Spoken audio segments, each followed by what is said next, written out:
My name is Stephanie Walker, and at 34, I thought I had the perfect life. 10 years of marriage to Michael, my dream home in Seattle, a successful career. Then one day, I opened our bedroom door and found my husband in bed with my sister Megan. The divorce was brutal. I cut all ties with my family. 6 months later, I turned on my phone to find 100 missed calls from Michael. Those calls revealed a truth that changed everything. Where are you watching from today? Hit that subscribe button and join me as I share how betrayal led to my freedom. Before my world shattered, I had built a life I was proud of in Seattle. I worked as a marketing executive for a tech company, climbing the corporate ladder through determination and late nights. My career was thriving, and I loved the creative challenges of marketing campaigns and strategy sessions. The corner office with a view of Puget Sound felt like a testament to my hard work. Growing up in Portland, my younger sister Megan and I had been close despite a 4-year age gap. I helped her with homework, taught her how to apply makeup, and defended her against mean girls at school. When she followed me to Seattle after college, I was thrilled to have family nearby. We spent weekends exploring the city, hiking nearby trails, and establishing our adult relationship. I never imagined she would become the architect of my heartbreak. I met Michael Reynolds at my college friend Laura's wedding.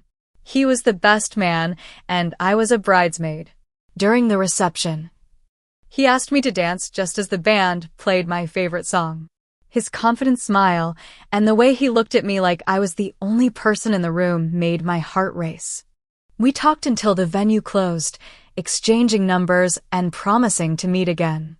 Our first date was at a small Italian restaurant overlooking the water. Michael ordered wine without checking the menu and somehow selected my favorite. He listened intently as I talked about my ambitions, laughing at the right moments and asking thoughtful questions.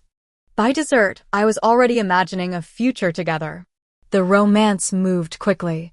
After 8 months of dating, Michael proposed during a weekend trip to Vancouver. He arranged a private dinner on a rooftop overlooking the city, dropping to one knee just as fireworks lit up the sky. It felt like a scene from a movie. I said yes without hesitation. Our wedding was everything I had dreamed of as a little girl. 300 guests gathered at a historic estate outside Seattle. I wore an off-shoulder lace gown that made me feel like royalty. Megan stood beside me as my maid of honor, helping arrange my train before I walked down the aisle. During her speech, she tearfully described how she hoped to find a love like mine someday. The irony of those words would haunt me years later. The first 3 years of marriage were blissful.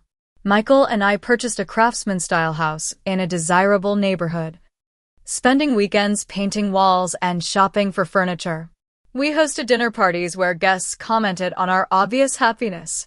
We traveled to Europe, posting enviable photos from the Amalfi Coast and Paris.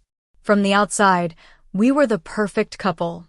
At work, I became close friends with Ashley Davidson, our lead graphic designer. She was the first to notice subtle changes in Michael's behavior. During a company holiday party, she observed how he barely acknowledged me while charming everyone else in the room. "Does Michael always check his phone that much when you're out together?" she asked as we refilled our wine glasses. I dismissed her concern. "He has demanding clients. Financial advising never really stops." Michael's career as a financial advisor at a prestigious firm meant irregular hours and frequent client dinners. When late nights became the norm rather than the exception, I accepted his explanations about market fluctuations and client emergencies. I prided myself on being an understanding wife. Family dynamics complicated matters in ways I didn't recognize at the time. My parents, Robert and Linda, had always favored Megan. As the younger child, she received more attention, more praise, and more forgiveness for mistakes. When she crashed her first car, they bought her a newer model. When I graduated with honors, they barely acknowledged it because Megan had just been accepted to college. I had accepted this imbalance as normal, never realizing how it shaped Megan's view of what she deserved in life. Looking back, I can see how Megan had always competed with me. When I joined the swim team in high school, she suddenly developed an interest in swimming. When I dated the quarterback senior year, she befriended his younger brother. These patterns continued into adulthood, but I interpreted them as admiration rather than envy. Warning signs appeared early in my marriage that I expertly rationalized away. The time I found a long blonde hair on Michael's jacket that was clearly not mine, I convinced myself it belonged to his new assistant. When he missed our 4th anniversary dinner because of a client emergency but returned home smelling of alcohol rather than food, I believed his story about closing a deal at a bar. The lipstick smudge on his collar 6 months later was dismissed as an accident from hugging his mother goodbye after Sunday brunch. Megan inserted herself into our lives more aggressively after her breakup with her long-term boyfriend Jason. She began stopping by our house unannounced, often when she knew I would be working late. She called Michael directly rather than going through me to make plans. At the time, I appreciated that my sister and husband got along so well. I never imagined their bond was forming at my expense. The first concrete evidence that something was wrong came on a rainy Tuesday evening. Michael had left his phone on the kitchen counter while showering. A notification appeared from a contact listed simply as M, with a message that read, "Last night was amazing. Can't wait to see you again tomorrow." My hands trembled as I picked up the phone, but it was locked with a passcode I didn't know. When had Michael started locking his phone? I placed it back exactly where I'd found it, heart racing, and pretended to be reading when he emerged from the bathroom. 2 weeks later, Michael informed me he needed to attend a financial conference in San Diego. He packed meticulously, including his best suits and the expensive cologne I had given him for Christmas. The morning after his supposed departure, I called his hotel on a whim, only to be told no Michael Reynolds was registered as a guest. That evening, he called from what he claimed was his hotel room, describing the conference sessions and ocean view. I listened silently, each word cementing the reality that my husband was lying to my face. "How was the keynote speaker?" I asked, testing him. "Brilliant. Talked about emerging markets for nearly 2 hours," he replied without hesitation. When he returned 3 days later, tanned and relaxed, I confronted him with what I knew. "There was no conference in San Diego, Michael. Where were you really?" His expression shifted from surprise to anger so quickly it startled me. "Are you spying on me now?" The conference was moved to Los Angeles at the last minute. "I didn't tell you because I knew you'd make a big deal about it like you're doing right now." His explanation had enough plausibility that I found myself apologizing for doubting him. Later, I would recognize this as classic gaslighting, but in the moment, I felt like the unreasonable one. The following week, I met Ashley for lunch and confided my suspicions. "Something doesn't feel right, but whenever I bring it up, Michael makes me feel crazy." Ashley put down her fork and looked at me intently. "Stephanie, trust your instincts. They're usually right." That evening, Megan called and invited herself over for dinner. As we ate, I mentioned my concerns in vague terms, hoping for sisterly support. "Michael works so hard," Megan responded, swirling her wine. "Men like him need space sometimes. You can be a bit controlling." "Steph." Her defense of Michael struck me as odd, but I chalked it up to her general tendency to play devil's advocate. A month later, while doing laundry, I discovered a faint perfume on Michael's dress shirts that wasn't mine. The scent was distinctive, floral with vanilla undertones. I recognized it as Megan's signature fragrance, but convinced myself he had simply hugged her during one of her frequent visits. As tensions grew, I suggested marriage counseling. Michael reluctantly agreed, but sabotaged our sessions by arriving late, answering texts during our time, or dismissing the therapist's suggestions as new age nonsense. After 3 appointments, he refused to return. "There's nothing wrong with our marriage that you being less paranoid wouldn't fix," he snapped when I pressed the issue. Around this time, Michael became obsessively protective of his devices. He changed all his passwords, took his phone into the bathroom when showering, and kept his laptop in a locked briefcase. When I questioned this behavior, he accused me of invading his privacy. My 34th birthday arrived during this period of growing suspicion. Michael had always made my birthdays special. But this time he texted at 6 p.m. saying he was stuck with a client and would miss the dinner reservation he'd made. I sat alone at an expensive restaurant, making excuses to the sympathetic waiter about my absent husband. When I returned home, there was no sign of Michael, no gift, not even a card. The emotional distance between us expanded into a chasm. Physical intimacy became rare, with Michael always too tired or stressed. Conversations consisted of logistical planning rather than meaningful exchange. When I attempted to discuss our relationship, he would find reasons to leave the room or the house entirely. Desperate for perspective, I called my parents. Their response left me cold. "Marriage has ups and downs, Stephanie," my mother said dismissively. "Michael is a good provider. Don't rock the boat over what's probably nothing." My father was even more blunt. "You always were the dramatic one. Not everything is about you." Meanwhile, Megan's presence in our home increased whenever I worked late. She offered to drop off dinner for Michael or help with household tasks I was too busy to handle. Her gestures seemed kind on the surface, but a growing unease settled in my stomach. The stress began affecting my work performance. Presentations lacked my usual polish. I missed deadlines and forgot important client details.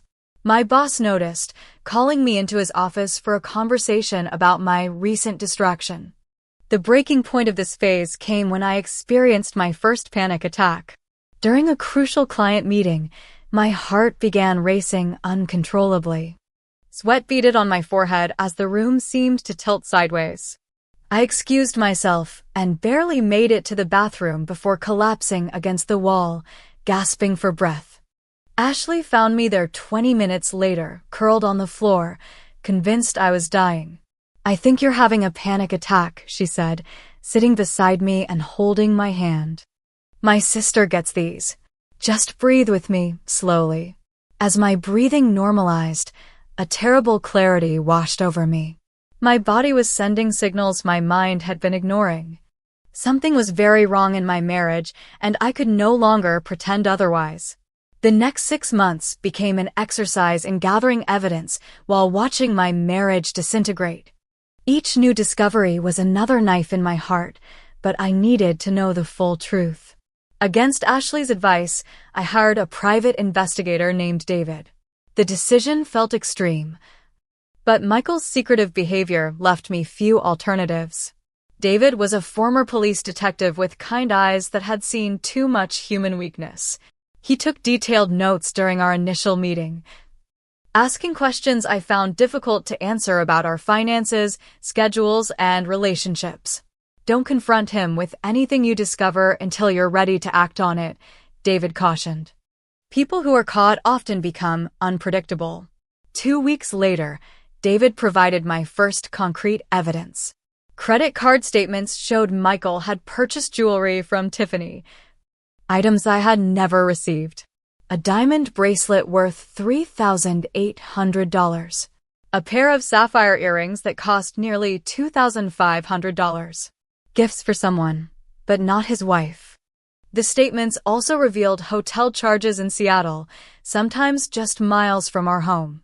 The pattern was always the same: room service for 2, premium champagne. Checkout late the following morning. All while I believed Michael was working late or traveling for business. Meanwhile, Megan's lifestyle underwent a puzzling upgrade. My sister, who had always struggled financially as a freelance graphic designer, suddenly wore designer clothes and had her hair done at an exclusive salon. When I complimented her new Gucci handbag, she vaguely mentioned picking up some lucrative new clients. A family dinner at my parents' house became the stage for another disturbing revelation. As we ate dessert, I noticed intimate glances between Michael and Megan. It wasn't obvious enough that others would notice, but there was a silent communication happening across the table. When Michael excused himself to take a phone call, Megan followed moments later, claiming she needed something from her car. They both returned 15 minutes later. Slightly flushed and avoiding eye contact, my health began deteriorating under the weight of suspicion and betrayal. Insomnia became my nightly companion. I would lie awake beside Michael, listening to his peaceful breathing and wondering who he was dreaming about. I lost 15 pounds in 2 months, my clothes hanging loose on my frame. Dark circles under my eyes became permanent features, requiring increasing amounts of concealer to hide. Ashley grew increasingly concerned about my well-being. One evening over takeout in my office, she made a suggestion. "You need concrete proof, Stephanie. Let me help you set up security cameras in your house." The idea of surveilling my own home felt surreal, but I agreed. The following weekend, while Michael attended a golf retreat, Ashley and I installed discrete cameras in the living room, kitchen, and hallway. I deliberately avoided our bedroom, still clinging to some boundary I wasn't ready to cross. As evidence mounted, Michael's behavior toward me worsened. Comments about my appearance became cutting. "You might want to put some effort in," he remarked one morning as I prepared for work. "You look exhausted all the time now." When I cooked dinner, he found fault with the seasoning or temperature. Conversations became minefields where my words were twisted and used against me. One rainy afternoon while Michael showered, I discovered a second phone hidden in the pocket of his rarely worn winter coat. The device was basic, not the latest iPhone he carried publicly. When confronted, he claimed it was a work phone for high-profile clients who needed direct access. "Why haven't I ever seen it before?" I asked, holding the phone just out of his reach. "Because it's none of your business," he snapped, snatching it from my hand. "My clients expect confidentiality. Not everything in my life has to be shared with you." That night, he slept in the guest room, claiming my interrogations made it impossible to rest beside me. The next morning, he left for work without saying goodbye. As my suspicions grew, so did my parents' dismissal of them. During a tearful phone call with my mother, I shared my fears about Michael's fidelity. "You've always been jealous of what others have, Stephanie," she said with a sigh. "First your sister's natural beauty, now your husband's success. Perhaps you should talk to someone about these insecurities." My father was even more direct when I called him separately. "Michael is the best thing that ever happened to you. Don't drive him away with these wild accusations." Their responses left me feeling more alone than ever, unaware that they were already choosing sides in a battle I didn't yet know I was fighting. Michael's gaslighting reached new heights when he suggested I seek psychiatric help. After finding a receipt for a hotel room in his jacket, I confronted him over breakfast. "I think you're having some kind of breakdown," he said calmly, buttering his toast as if discussing the weather. "These delusions about affairs and secret phones aren't healthy." Dr. Richards specializes in paranoid disorders. "I've taken the liberty of making you an appointment." For a moment, I almost believed him. Perhaps I was losing my mind. Perhaps the evidence I'd gathered was simply coincidental. The doubt he planted was so powerful that I actually wrote down Dr. Richards' information. That afternoon, David the investigator called with news that snapped me back to reality. He had photographic evidence of Michael entering a hotel with a woman. Though the images weren't clear enough to identify her conclusively, the height and hair color matched Megan's exactly. That evening, I began documenting everything for what I now realized would be an inevitable divorce. I created a secure email account where I forwarded financial records, photographs, and investigator reports. I consulted with a divorce attorney quietly, understanding that preparation would be my only advantage in the coming storm. The weight of these secrets was crushing, but I wasn't ready to confront Michael until I had irrefutable proof. That proof would come sooner and more devastatingly than I could have imagined. The day that changed everything began ordinarily enough. I was scheduled to fly to Chicago for a 3-day marketing conference, my suitcase packed and waiting by the door. Michael seemed almost cheerful as he kissed me goodbye, promising to hold down the fort while I was away. Just as my Uber arrived to take me to the airport, my phone rang. The conference organizer apologetically informed me that the event had been postponed due to a severe weather system moving into Chicago. All flights were being canceled, and the conference would be rescheduled for the following month. I dismissed the Uber and brought my suitcase back inside, initially disappointed about the professional opportunity lost. Then a thought occurred to me. Michael didn't know my trip had been canceled. For once, I had the element of surprise. Instead of calling to tell him I was staying home, I decided to take a personal day. I spent the morning at a spa, enjoying my first massage in months and allowing myself a few hours of peace. As afternoon approached, I thought about surprising Michael with dinner from our favorite restaurant. Perhaps away from the tension that had built in our home, we could have an honest conversation about our marriage. I stopped at Giovanni's and ordered all of Michael's favorites, osso buco, truffle risotto, and tiramisu for dessert. The owner, who knew us as regulars, seemed pleased to see me looking more relaxed than I had in recent visits. "Marriage is hard work," he said while packaging my order. "But good food helps everything, no?" I drove home with a strange mix of hope and dread settling in my stomach. The house came into view, and I noticed 2 vehicles in the driveway: Michael's Audi and a familiar white Volkswagen that belonged to Megan. My sister was supposedly in Portland visiting our parents this week. At least, that's what she had told me over text yesterday. I parked on the street and approached the house quietly, food forgotten in the car. Using my key, I opened the front door as gently as possible. The house was silent except for faint music coming from upstairs. I slipped off my shoes and moved toward the staircase, each step careful and deliberate. As I reached the landing, I heard it. Laughter, Megan's distinctive giggle followed by Michael's deeper chuckle. Then silence, replaced by sounds that made my blood run cold.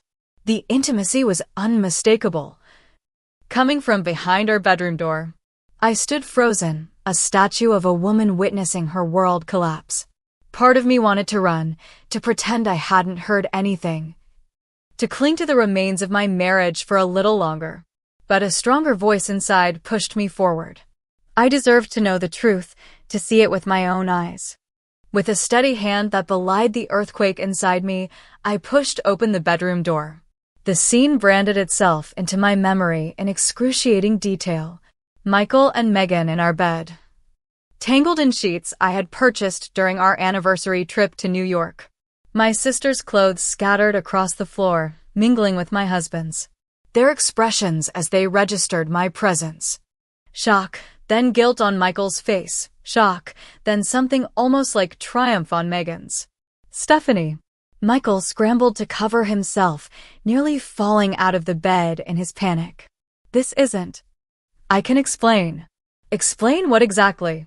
My voice sounded distant to my own ears, eerily calm. "How you're sleeping with my sister in our bed. Please enlighten me." Megan made no move to cover herself, instead sitting up with the sheet barely draped across her body.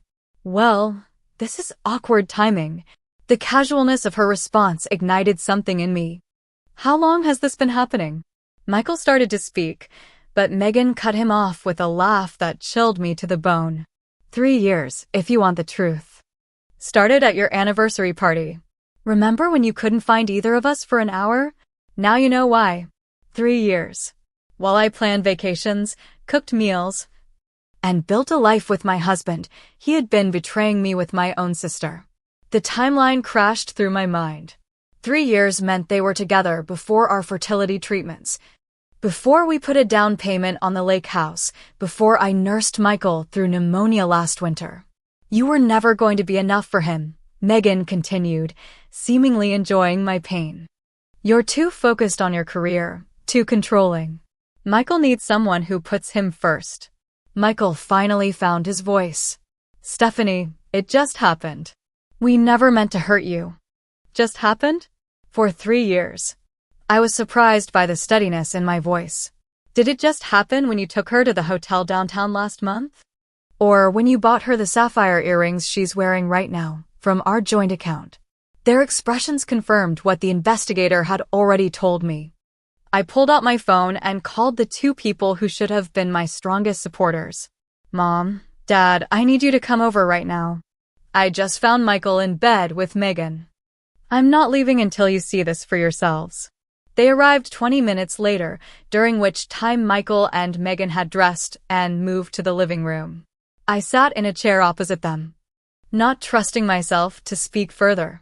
When my parents entered, their expressions shifted from concern to discomfort as they assessed the situation.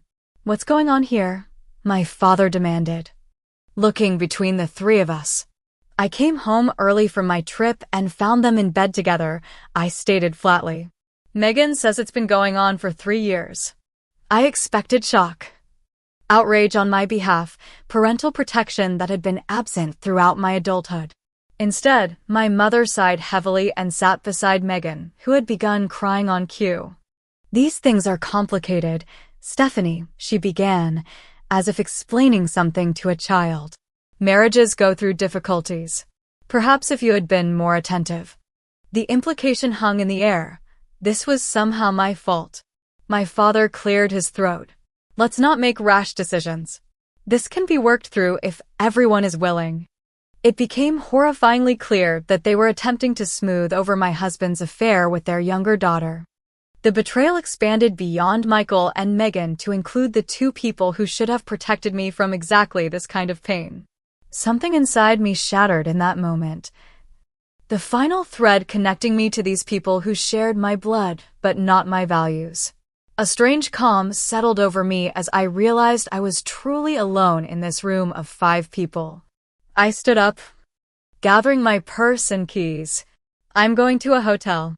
Michael, you have until tomorrow evening to remove your things from this house. It's in my name, as you may recall. Since your credit was too poor for the mortgage. You're overreacting, my mother protested. Family should stick together through everything. I looked at her. Really looked at her perhaps for the first time in my adult life.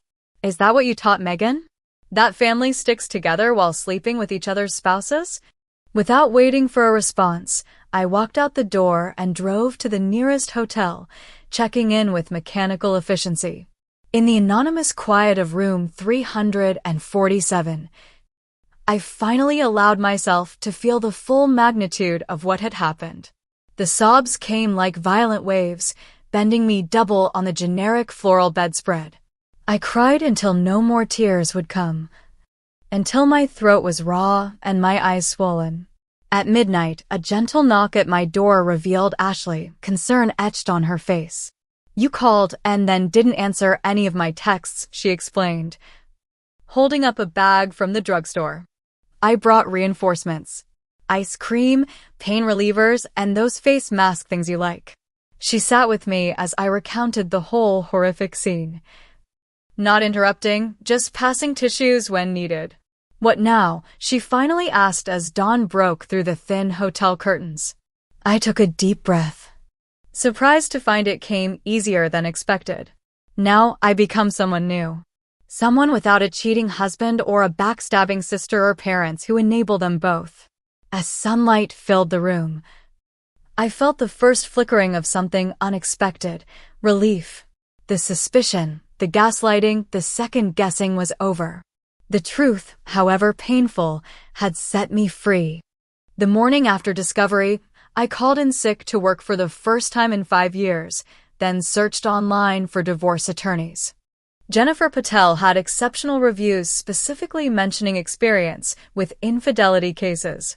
Her office squeezed me in that afternoon, understanding the urgency of my situation. Jennifer's office projected both warmth and competence, with credentials displayed alongside family photos. She listened without interruption as I detailed my marriage's collapse, taking notes and occasionally asking clarifying questions about assets and timeline.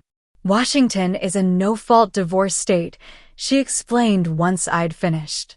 But infidelity can influence property division and spousal support, especially with the evidence you've gathered. I signed the retainer agreement before leaving her office, a strange mixture of grief and determination propelling me forward. That evening, I returned home to find Michael had indeed removed some clothing but little else. "We need to talk," he insisted, blocking my path to the bedroom. "This doesn't have to end our marriage. People overcome affairs all the time. This wasn't an affair, Michael. It was a double betrayal that lasted 3 years. There's nothing to discuss." His demeanor shifted instantly from contrition to anger. "You'll regret this. I've already spoken to my attorney. I'm entitled to half of everything, including your precious house." His threat crystallized my resolve.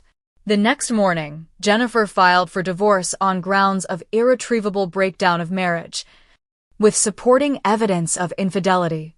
We also filed for exclusive use of the marital home during proceedings, which the judge granted given the circumstances. As predicted, Michael attempted to hide assets. Joint accounts were suddenly emptied. Investment portfolios we'd built together disappeared from our financial tracking app. A vacation property in my name mysteriously had its mortgage fall into arrears. Jennifer was prepared for these tactics, immediately filing motions to freeze assets and demanding full financial disclosure. The judge, unimpressed by Michael's maneuvers, appointed a forensic accountant to track down everything. Meanwhile, my family launched a coordinated campaign to pressure me into reconciliation. My mother called daily with variations of the same message: marriages require forgiveness. Don't throw away 10 years over one mistake. When I pointed out it was 3 years of deception, not one mistake, she dismissed the distinction as nitpicking. My father took a different approach, focusing on financial consequences. "Michael is a financial advisor. Do you really want to start over at your age? Be practical, Stephanie." Megan's tactics were perhaps the most shocking. She showed up at my office one afternoon, causing a scene in the reception area. "You're tearing apart our family because you can't accept that Michael loves me more," she shouted as security escorted her out. "He was always going to choose me in the end." Her outburst confirmed what my colleagues had likely already suspected, but the public humiliation burned nonetheless. My boss called me into his office afterward, offering compassionate leave if I needed it. I declined, knowing work was my only remaining anchor to normalcy. The divorce proceedings revealed more than I expected. Jennifer's team discovered Michael and Megan had opened a joint bank account 2 years ago, into which he had been depositing significant sums from our marital assets. They had researched real estate in California, apparently planning a future together once either Michael gathered the courage to leave me, or I conveniently gave up on the marriage due to his manufactured incompatibility. Email evidence revealed they had discussed having children together while I was undergoing fertility assessments, wondering if my obsession with getting pregnant would make the eventual separation easier or harder. The casual cruelty of their planning struck deeper than the physical betrayal. 3 months into proceedings, I made the decision to sever all communication channels with my family. I changed my phone number, email addresses, and social media accounts. I blocked their access to my professional profiles and instructed my assistant to refuse their calls. The day I implemented these changes felt like shedding a skin that no longer fit. I sat in my home office, methodically deleting contact information for people who had been in my life since birth. With each deletion, the weight on my chest lightened incrementally. Selling the house proved emotionally complicated. Each room held memories that now felt tainted. The kitchen where we'd hosted Thanksgiving dinners. The living room where we'd decorated Christmas trees. The garden we'd planted together during the pandemic lockdown. I walked through each space one final time, saying goodbye not just to the physical structure, but to the life I had believed was real. The most difficult part was packing. Every object required a decision: keep, donate, or discard. Wedding photos went immediately to the trash. The handmade quilt from my grandmother, who had passed before witnessing this family implosion, I carefully wrapped for keeping. Michael's abandoned belongings I boxed for donation, finding unexpected satisfaction in giving away the designer suits he'd prized. 6 months after Discovery Day, we faced each other in court for the final divorce hearing. Michael had lost weight, his expensive suit hanging loosely on his frame. He avoided my gaze as the judge reviewed our settlement agreement. Thanks to Jennifer's skillful representation and the overwhelming evidence of Michael's financial misconduct and infidelity, the judge ruled largely in my favor. I retained most of our liquid assets, my retirement accounts, and received the proceeds from the house sale. Michael's attempts to claim half my company's stock options were denied based on his documented asset concealment. As the judge proclaimed our marriage legally dissolved, I felt no triumph, only profound relief. In the courthouse hallway, Michael attempted one last conversation. "I never meant for any of this to happen," he began, his voice lacking its usual confidence. "But you made sure it happened anyway. For 3 years," I replied, then walked away without looking back. My final confrontation with my parents occurred at their home the following weekend. I arrived with a small box containing childhood mementos I wanted to keep, school awards, my first ballet shoes, photographs that predated Megan's birth. "So you're really going through with this?" my father said as I collected these fragments of my past. "Throwing away your marriage, and now your family." "I didn't throw away anything," I replied calmly. "You chose Megan over me long before she slept with my husband. This just makes it official." My mother began crying, a performance that once would have weakened my resolve. "We didn't choose anyone. We just wanted peace in the family." "Peace at my expense isn't peace, Mom. It's sacrifice. And I'm done being the one sacrificed." I left their house knowing it would likely be the last time I crossed that threshold. The grief was there, but muted beneath the certainty that I was finally choosing myself. With my divorce finalized and family ties severed, I accepted a position with a competitor firm in Chicago. The company offered a substantial signing bonus and relocation package, eager to poach someone with my client roster and industry reputation. My new beginning took shape in a high-rise apartment overlooking Lake Michigan, minimalist and modern. Nothing like the craftsman house I'd shared with Michael. I furnished it sparsely at first, wanting to live with the space before committing to a design. This home would reflect only my tastes, my preferences, my life. The first month in Chicago passed in a blur of new responsibilities and explorations. I threw myself into work, impressing my new colleagues with ideas I'd previously hesitated to voice. Without Michael's subtle undermining, my confidence grew steadily. I discovered neighborhoods, restaurants, and lakefront paths that became my new familiar places. Therapy became a weekly constant, a Tuesday evening appointment with Dr. Chin, who specialized in betrayal trauma.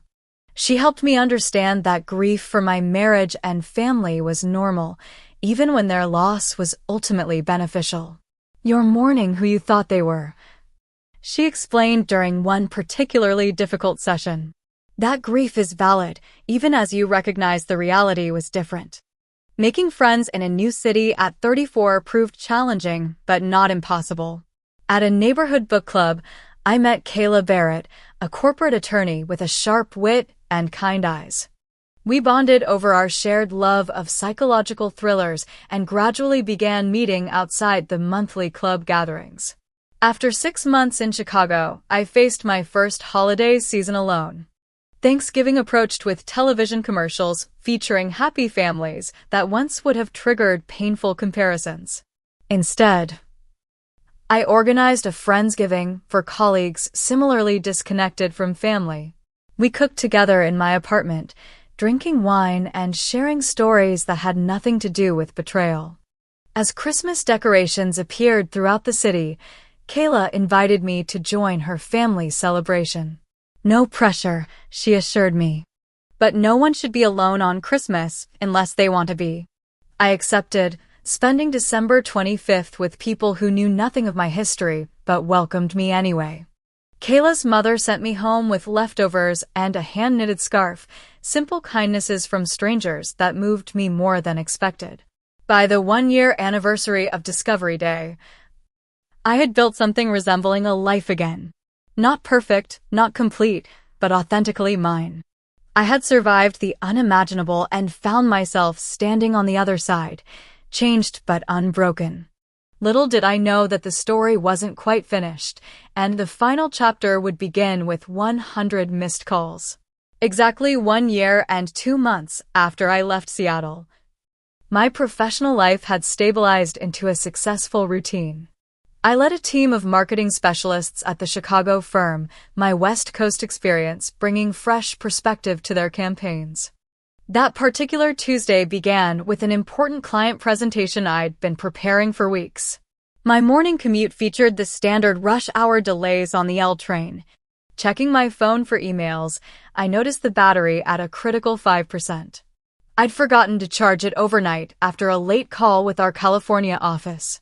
With no time to stop for a portable charger, I switched to power-saving mode and silenced notifications to conserve the remaining battery life. The client presentation occupied my full attention for the next 4 hours. Our team pitched a comprehensive rebranding strategy to a healthcare conglomerate looking to update their image after a merger. As lead presenter, I fielded dozens of questions, drawing on research and experience to build client confidence in our approach. By early afternoon, we received the news. Our proposal had been accepted, complete with the additional budget allocations I'd requested for digital implementation. The team celebrated with champagne in the conference room, a professional triumph that validated my decision to relocate. "You've really found your voice here," my director commented as the gathering dispersed. "I can't believe you were ever anyone's second in command." The comment struck me as particularly meaningful given my personal history in both my marriage and family.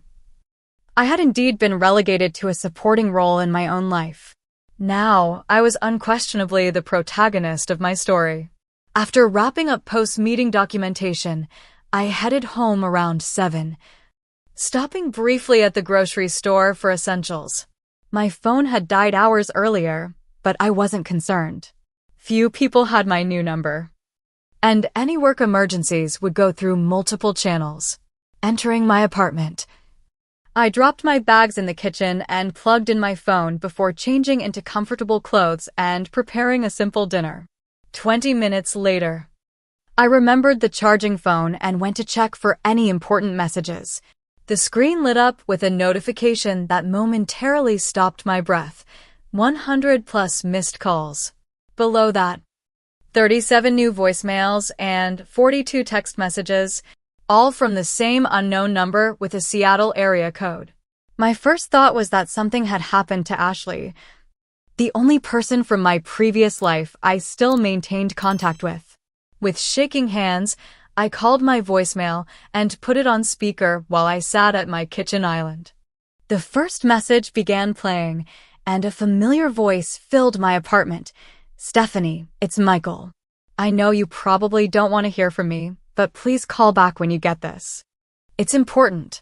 His voice sounded strange, lacking the confidence that had once been his defining characteristic. The timestamp showed he had called at 8:17 that morning. The second message, from 8:45, "Stephanie, please. I wouldn't keep calling if it wasn't urgent. There are things you need to know." By the fifth message, his tone had shifted to desperation. "I know what we did was unforgivable, but this isn't about me or us. It's about the truth. You deserve the truth." I skipped through several similar messages until reaching one from late afternoon. "I've been calling for hours. Look, Megan was pregnant with my child. She lost the baby last month. That's not why I'm calling, but it's part of what you should know." My stomach clenched at this revelation, but I continued listening, moving to the most recent voicemail from just an hour ago. "Stephanie, I've sent you emails with evidence. Megan had this planned from the beginning. She manipulated both of us.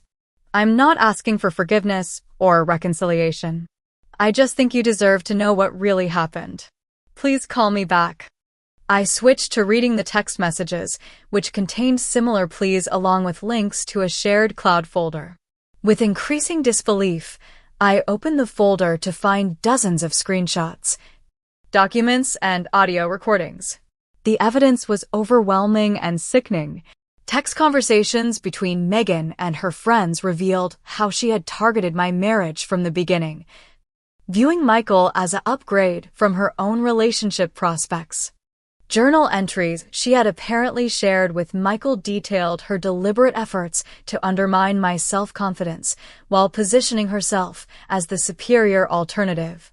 Most disturbing were recorded conversations where Megan admitted to intentionally sabotaging birth control during her affair with Michael, viewing pregnancy as a way to force his hand in leaving me. The baby mentioned in Michael's voicemail had been conceived with exactly this purpose. As I scrolled through this digital archive of betrayal, my phone rang with that same Seattle number. After a moment's hesitation, I answered. "Stephanie? Thank God." Michael's voice sounded ragged, as if he'd been awake for days. "I wasn't sure you'd ever pick up. I just saw everything," I said, my own voice distant to my ears. "Why are you sending this to me now?" "Because I finally understood what happened to us." "To you." He paused, and I heard him take a deep breath. "Megan lost the baby last month." During her breakdown afterward, she revealed things I should have seen years ago. How she'd planned everything. Studied your schedule to create opportunities, learned my vulnerabilities, and exploited them. And you're only realizing this now. The bitterness in my voice surprised even me. I was blind. Willfully blind. Another pause. "After you left, Megan and I tried to build a life together. It was a disaster from the start. She wanted to live your life, Stephanie. Wanted to redecorate the new house exactly like our old one. Wanted to take your job. She even tried to connect with your friends." The revelation was both shocking and strangely validating. Megan hadn't just wanted my husband. She had wanted my entire existence. "Ashley called me too," I said. "She received the same information. I sent it to her after I couldn't reach you. I thought she might know how to contact you." The conversation continued for nearly an hour, Michael explaining how Megan's pregnancy had initially seemed like a fresh start until her obsession with replacing me became impossible to ignore. After the miscarriage, her mask had slipped completely, revealing the calculation behind every action over the past 4 years. "I'm not asking for anything," he concluded. "I just thought you deserved to know it wasn't your fault. None of it was your fault." After ending the call, I sat motionless in my dimly lit kitchen, attempting to process this new perspective on my past. The betrayal remained, but its contours had shifted. Michael's weakness and my sister's pathology had combined into the perfect storm that destroyed my former life. Later that evening, Ashley called after receiving my text about Michael's revelations.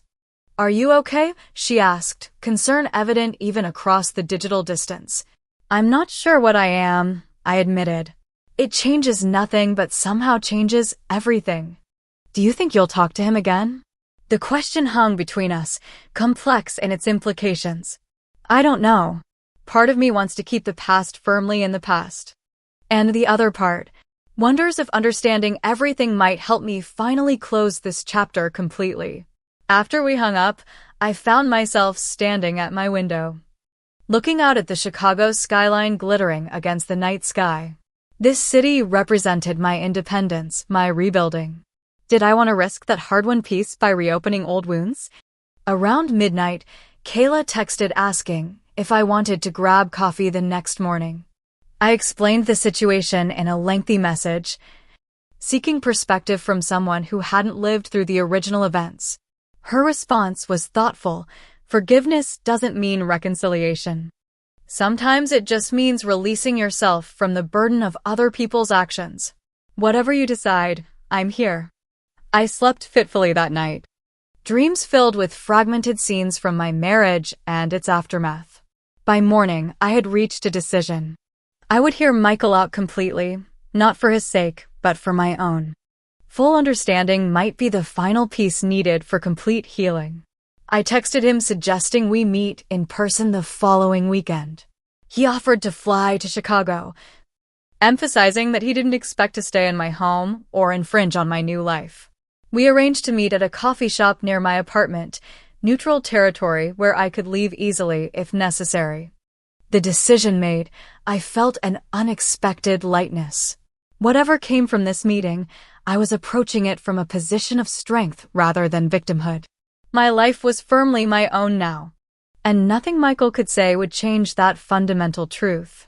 The coffee shop I selected for meeting Michael was called Lighthouse, a name that seemed appropriately symbolic. Floor-to-ceiling windows allowed abundant natural light, while the steady hum of espresso machines and muted conversations created enough background noise for privacy without awkward silence. I arrived 20 minutes early, selecting a corner table with clear sightlines to both exits. The familiar anxiety I had expected remained curiously absent, replaced by a calm certainty in my own resilience. Whatever happened in the next hour, I would remain intact. Michael entered precisely on time, scanning the room before spotting me. The physical changes in him were striking. The confident financial advisor who had once commanded rooms with his presence now moved hesitantly, shoulders slightly hunched. He had lost significant weight, his once tailored shirt hanging loosely from his frame. Most noticeable was the premature gray threading through his dark hair, aging him beyond his 39 years.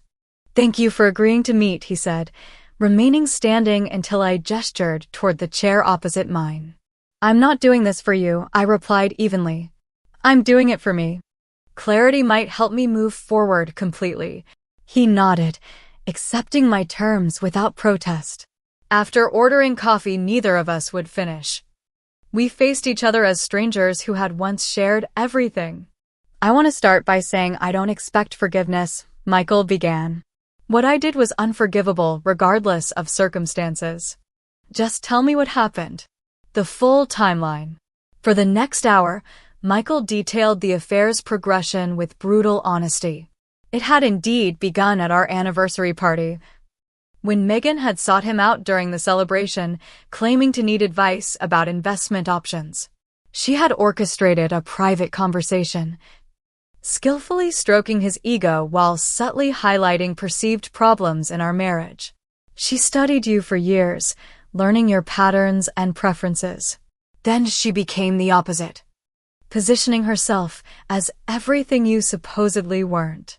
Spontaneous when she claimed you were rigid.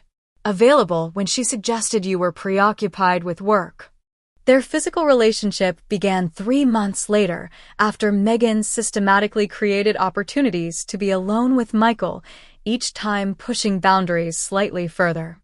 She would casually touch his arm during conversation, suggest lunch meetings to discuss her portfolio, text increasingly personal messages about her dating disappointments. "I'm not excusing myself," Michael emphasized. "I made the choices that destroyed our marriage."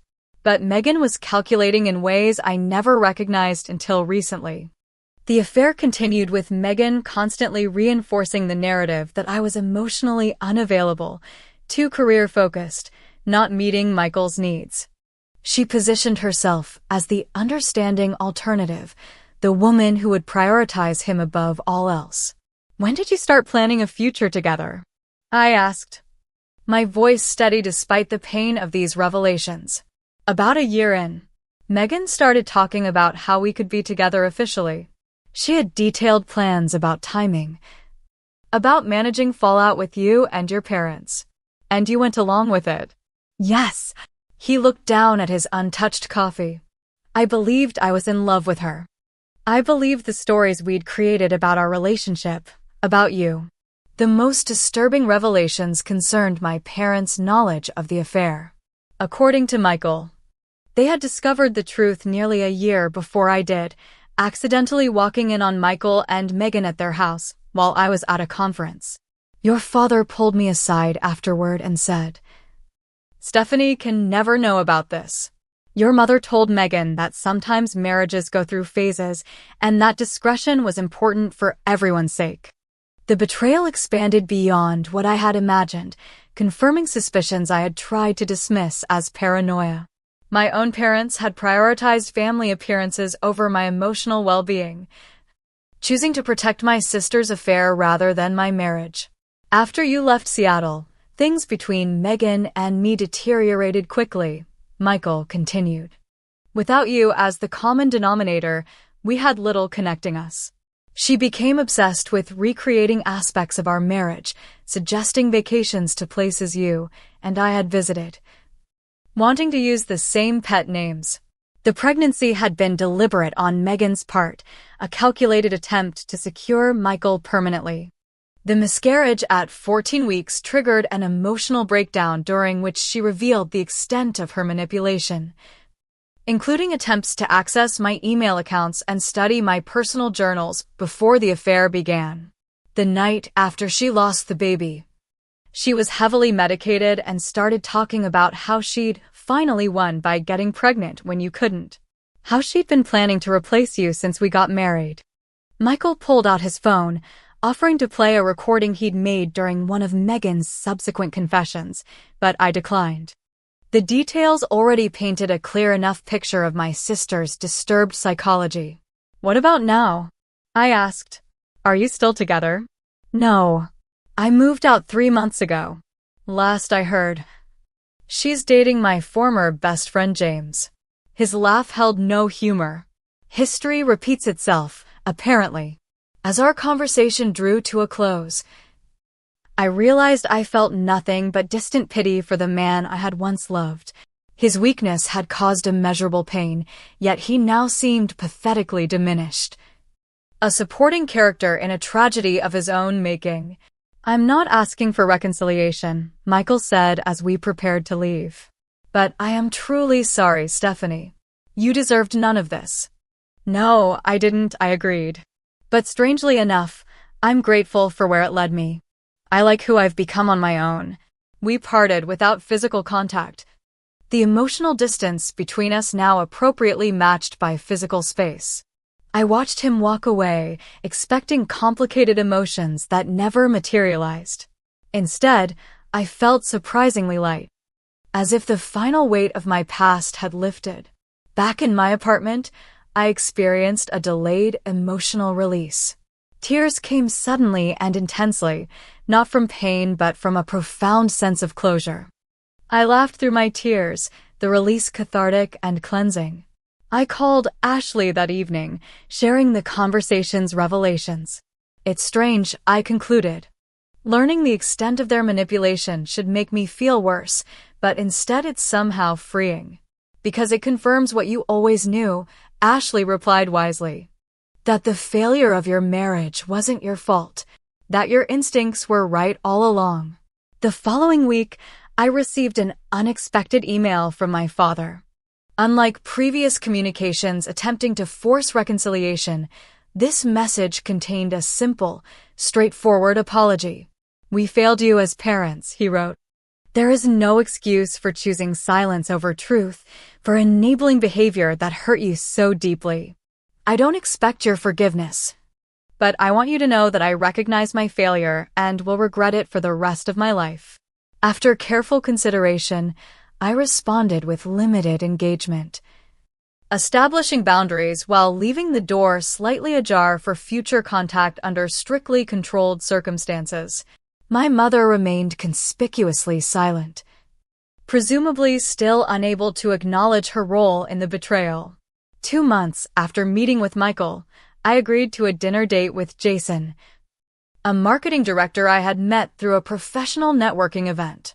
Our conversation flowed easily, touching on careers, favorite books, and Chicago's architectural history. When he asked about my past, I shared my story without the shame or hesitation that had previously accompanied it. That's quite a journey, he said when I finished. Thank you for trusting me with it. It's just my history now, I replied, not my identity. As spring bloomed across Chicago, I found myself reflecting on the lessons of the past 2 years. In my therapy session with Dr. Chin, I articulated the strange gratitude I now felt for the painful experience.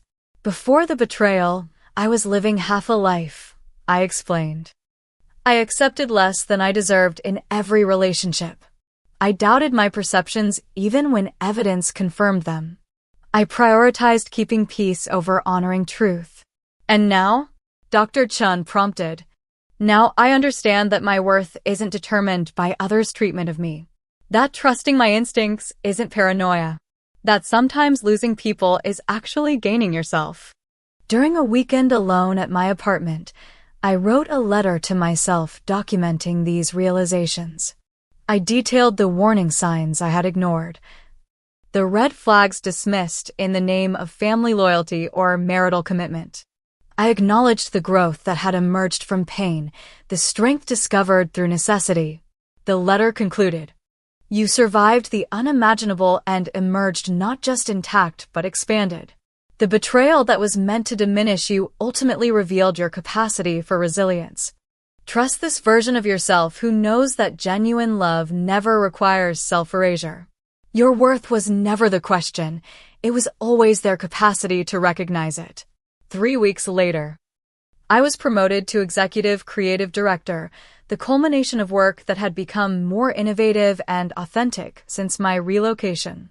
During my acceptance speech at the company dinner, I found myself unexpectedly emotional. Sometimes the greatest professional growth comes through personal challenge, I said to the gathered colleagues. 2 years ago, my life collapsed in ways I couldn't have imagined. Today, I'm grateful for that collapse because it forced me to rebuild with a stronger foundation.